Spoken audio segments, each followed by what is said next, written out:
Baghdad, July 7, Reuters. At least 14 rockets hit an Iraqi air base hosting U.S. and other international forces on Wednesday, slightly wounding 2 people, the U.S.-led coalition said, as Kurdish-led forces in Syria said they thwarted a drone attack in an area where U.S. forces also operate.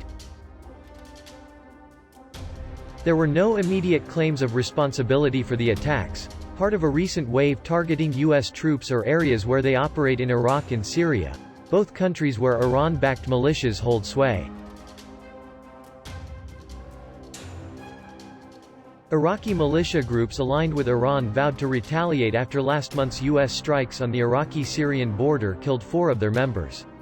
2 people were slightly wounded in the rocket attack on the Ain al-Asad airbase in western Iraq, U.S. Army Colonel Wayne Maroto, spokesman for the coalition, said. He initially put the number of injuries at 3. The rockets landed on the base and its perimeter, he tweeted. In Syria, the U.S.-backed Syrian Democratic Forces said no damage was done by the drone attack on the Al-Omar oil field in eastern Syria, an area bordering Iraq where U.S. forces came under rocket fire but escaped injury on June 28.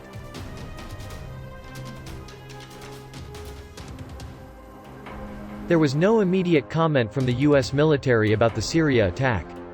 The United States told the UN Security Council last week that it targeted Iran-backed militia in Syria and Iraq with airstrikes to deter the militants in Tehran from conducting or supporting further attacks on U.S. personnel or facilities.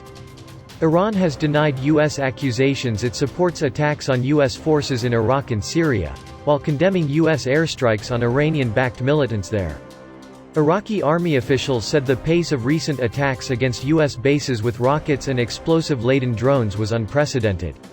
Iraqi military sources said a rocket launcher fixed on the back of a truck was used in Wednesday's attack on the Ain al-Asad airbase and was found on nearby farmland set on fire.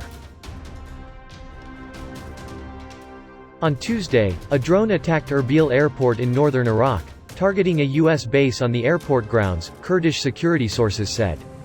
3 rockets also landed on Ain al-Asad on Monday without causing casualties. The United States has been holding indirect talks with Iran aimed at bringing both nations back into compliance with the 2015 Iran nuclear deal, which was abandoned by former President Donald Trump. No date has set for a next round of the talks, which adjourned on June 20.